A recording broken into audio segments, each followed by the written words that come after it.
I've always said that characterization is plot. Plot is character.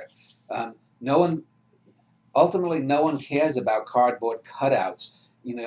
Michael Bay movies transferred to a book into writing just become crap. I mean, you have to,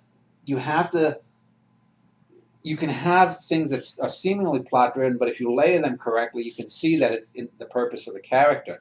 I do it more overtly in the sense that I'm talking about characters. Little things happen, little incidents happen, but they serve to give uh, an insight into the character. Another character in the spy book I'm writing about is called Bert Convy. He was a game show host in America. He hosted Super Password. He hosted a show called Tattletales in the 70s. He was a real life C-list celebrity. He did some acting too. And he is part of the spy agency, the fictional spy agency that the main character works for, and he's sort of the mentor. He's a few years older than the main spy character of Elias Walker, and we see him from his once I think a little bit before he became a spy, and then also to his death in real life in 1991, and what caused that. And I paint him totally opposite his real life persona. His real life persona was as this sort of Dick Clark character. Dick Clark from American Bandstand was famously known as the world's oldest teenager because he seemed to look so good, even though he was 60 or 70 before he died.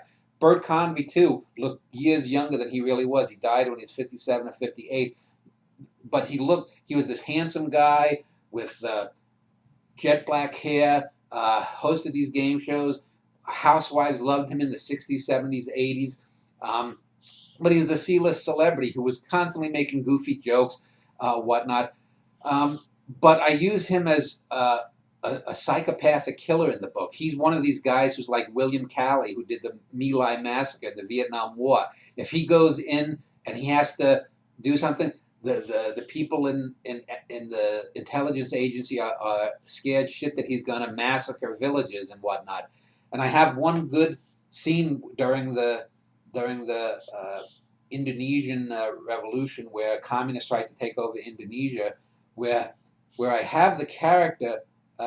There's a scene where he follows this rebel leader through caves and whatnot, ends up killing the rebel leader, and just stands there sort of smoking a cigarette as the body is bleeding out in this cave that has an underground well to the ocean. And the water starts seeping up, and then the blood fills with it, and it's sort of like pink water. And then we see little crabs coming up from below and to start devouring the corpse. And it's very symbolic of the way the character is presented in the whole book.